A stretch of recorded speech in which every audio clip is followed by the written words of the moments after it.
चलो एक कहानी आज सुनाती हूँ। एक लड़की थी, बहुत ऐसे परिवार में पली थी जहाँ पे बहुत सारे लोग रहते थे। जॉइंट फैमिली थी। फिर उसने हाई स्कूल पास किया, इंटर पास किया, ग्रेजुएशन भी बहुत अच्छे से पास किया। उसके बाद इलाहाबाद उसको जाना हुआ और तैयारी करना स्टार्ट की उस नौकरी की। पहले वो ज़्यादा किसी से मिलती-जुलती नहीं थी, किसी से भी नहीं, किसी से भी नहीं।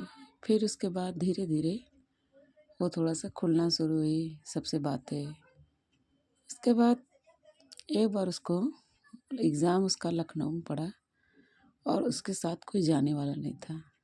बहुत रोई, कैसे जाऊँ, और घर पे नहीं बताना चाहती थी कि एग्ज़ाम, क्योंकि एग्ज़ाम का रिज़ल्ट क्या है पता नहीं, कौन जानता है। लेकिन उसके साथ जब कोई परिवार का जाता है तो उम्मीदें बढ़ जाती हैं और उस उम्मीदों के नीचे वो दबना नहीं चाहती थी। इसलिए उसने किसी को नहीं सोचा, माने घर वालों को ले जाने के लिए। उसके बाद उसने कहा कि चाहे जो हो जाए, मुझे जाना तो होगा ही।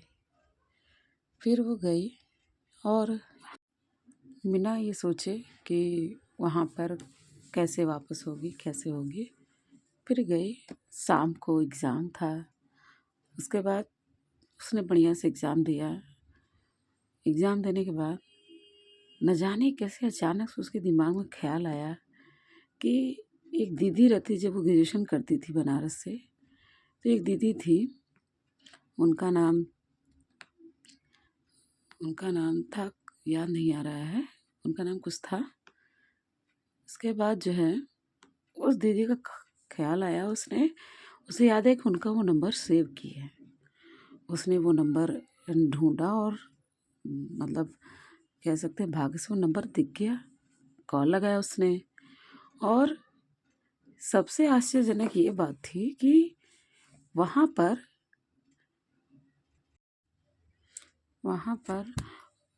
जो सेंटर था, एग्ज़ाम सेंटर, उनके रूम से एकदम नज़दीक था। ये बड़ा मतलब अच्छा हुआ कि जैसे अब यहीं पर भगवान कहते भी हैं कि तुम एक बार कोशिश तो करो, मैं तुम्हारे लिए खड़ा हूँ। मतलब उस लड़की ने कोशिश किया कि चाहे जैसे हो मैं पहुँचूँगी एग्ज़ाम देने, और वो पहुँची।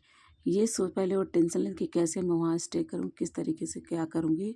लेकिन उसके बाद फिर जब वहाँ पहुँच गई तो देखो भगवान ने ये कर लिया कि जिस दीदी का नंबर वो ढूँढ रही थी, उस दीदी का रूम उस एग्ज़ाम सेंटर से बहुत करीब था। फिर उसके बाद तुरंत उन्होंने बुलाया, खाना खिलाया, रात भर रुकी और फिर वो वापस अच्छे से इलाहाबाद वापस आई।